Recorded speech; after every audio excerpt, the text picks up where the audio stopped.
7 बच्चों के साथ खतरनाक जंगल के पास रहती थी।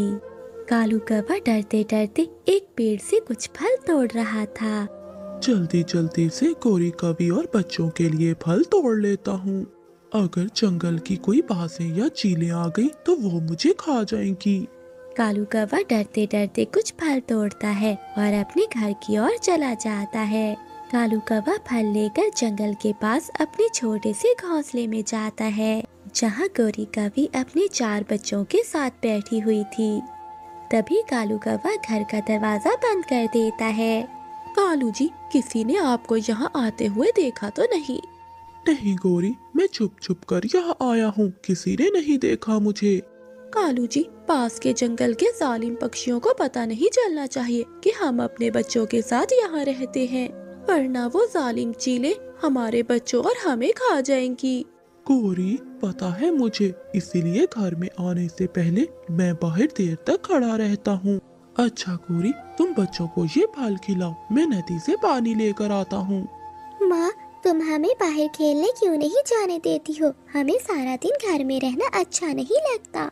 मुन्नी बेटा, अभी तुम सब बहुत छोटे हो, यहाँ बाहर हर जगह बहुत खतरा है। वो सब जालिम पक्षी तुम जैसे मासूम बच्चों को खा जाएंगे। माँ, क्या वो जालिम चीलें हमें भी खा जाएंगी? नहीं बच्चों, जब तक मैं तुम्हारे साथ हूँ तुम्हें कोई कुछ नहीं कह सकता। फिर कालू कौवा भी पानी ले आता है। वो सब पानी पीकर सो जाते हैं। आधी रात को गोरी कवि के 3 अंडे भी फूट जाते हैं और उनमें से 3 प्यारे प्यारे बच्चे बाहर आते हैं, जो अंडों से बाहर आते ही शोर मचाने लगते हैं। गोरी, बच्चों को चुप कराओ, वरना कोई जालिम चीले हमारे बच्चों को देख न ले। तभी बाहर कुछ पक्षियों की आवाजें आती हैं। ये सुनकर कालू कौवा बाहर देखता है। तभी सामने 2 गिद्दे बैठी हुई थीं। गोरी, बच्चों को चुप कराओ, वरना वो गिद्दे यहाँ आकर हमारे बच्चों को ले जाएंगी। अरे भाई, अभी तो बच्चों की आवाजें आ रही थी। पता नहीं, यहाँ तो कोई भी दिखाई नहीं दे रहा। लगता है वो पक्षी कहीं दूर चले गए हैं। चलो हम उन्हें जंगल में ही देखते हैं।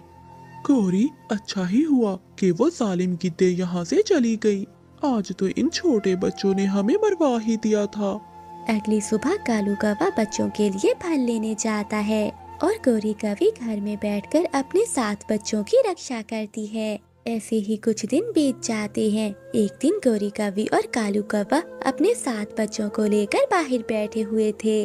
तभी दूर जंगल से वो जालिम गिद्दे उन्हें देख लेती हैं। अरे भाई, वो देखो कौवे और कौवे के बच्चे। चलो भाई जल्दी करो, मेरे तो मुंह में अभी से पानी आ रहा है। भाई रुक जाओ, हम अभी इनका शिकार नहीं कर सकते। अगर हमने इनका अभी शिकार किया तो हमें अपना आधा हिस्सा जंगल के राजा बाज को देना होगा। लेकिन भाई, राजा बाज कहाँ है? उसे भला कहाँ पता चलेगा कि हमने इन बच्चों का शिकार किया है? भाई, हम इनका शिकार आज नहीं कल करेंगे, क्योंकि कल जंगल में बाज के बेटे की शादी है। जंगल के सभी पक्षी कल राजा के बेटे की शादी पर जाएंगे और हम इनका शिकार कर लेंगे। राजा बाज ने अपने जंगल में एक कानून बनाया था कि कोई भी अपने जंगल में शिकार नहीं करेगा। अगर कोई शिकार करते हुए पकड़ा गया तो उसे हमेशा के लिए काल कोठरी में बंद कर दिया जाएगा। अगले दिन शाम को गोरी कवि घर में बैठी कालू कौवे का इंतजार कर रही थी। अरे कालू, अभी तक घर क्यों नहीं आए? ये तो सुबह से घर से निकले हुए हैं, अभी तक आए क्यों नहीं? क्या हुआ माँ, आप इतनी परेशान क्यों हो? बच्चों, तुम्हारे पापा सुबह से जंगल में गए हुए हैं और अभी तक लौट कर नहीं आए। पहले तो कभी उन्हें इतना समय नहीं लगा। मेरा मन बहुत घबरा रहा है, कहीं उन्हें कुछ हो ना गया हो। नहीं माँ, पिताजी ठीक होंगे। मगर मेरा मन नहीं मान रहा। मुन्नी बेटा, तू अपने बहन भाइयों के साथ यहीं रह और अंदर से दरवाजा बंद कर लेना। मैं जंगल में तेरे पिताजी को देखने जा रही हूँ। जब तक मैं ना आऊँ दरवाजा ना खोलना। गोरी कवि पहली बार अपने बच्चों को घर में अकेला छोड़कर बाहर जाती है। तभी 7 बच्चे घर के अंदर बैठ जाते हैं। थोड़ी देर बाद गोरी कवि के छोटे 3 बच्चे रोने लगते हैं। तभी रानू चिड़िया और मीठू तोता बाहर से गुजर रहे थे। वो बच्चों की आवाज सुनकर रुक जाते हैं। मीठू भैया रुके, ये तो किसी बच्चों की आवाजें हैं। चिड़िया, तुम अपनी जान बचाओ। तुम्हें पता है ना ये जंगल कितना खतरनाक है। चलो यहाँ से। तभी रानू चिड़िया और मीठू तोते को चीलों की आवाजें सुनाई देती हैं। मीठू भैया, लगता है वो जालिम पक्षी इसी ओर ही आ रहे हैं। मीठू भैया, ये आवाजें तो वो सामने वाले घर से आ रही हैं। लगता है वहाँ छोटे बच्चे हैं, हमें उनकी जान बचाना होगी। फिर रानू चिड़िया और मीठू तोता गौरी कवि के घोंसले के पास जाते हैं। अंदर कोई है? दरवाजा खोलो। बच्चों, आपकी जान खतरे में है। बच्चे डरकर दरवाजा खोल देते हैं। बच्चों, आप सबकी जान को खतरा है, आप सब मेरे साथ चलो। बच्चे रानू चिड़िया और मीठू तोते के साथ वहाँ से चले जाते हैं। रानू चिड़िया बच्चों को अपने घर ले जाती है। दूसरी ओर वो गिद्दे रात को गौरी कवि के घर जाती हैं, मगर वहाँ तो कुछ भी नहीं था।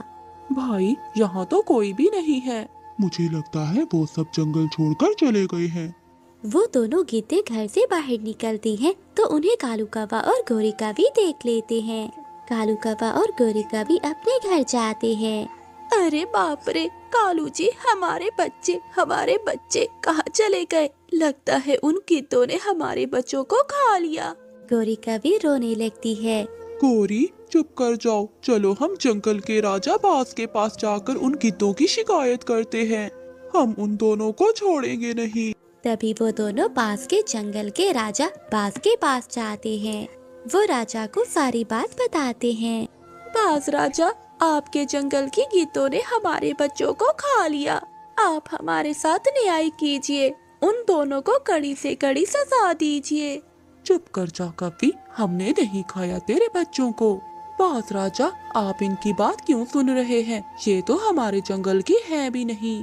हाँ बाज राजा, ये तो इस जंगल के हैं भी नहीं। आप इन्हें हमारे हवाले कर दीजिए, हम आप तक आधा हिस्सा पहुंचा देंगे। सुनो कव्वे, इस जंगल में सिर्फ इस जंगल के पक्षियों की ही बातें सुनी जाती हैं। सुनोगी तो इन्हें लेकर यहाँ से चले जाओ। इनके साथ जो भी करना है करो।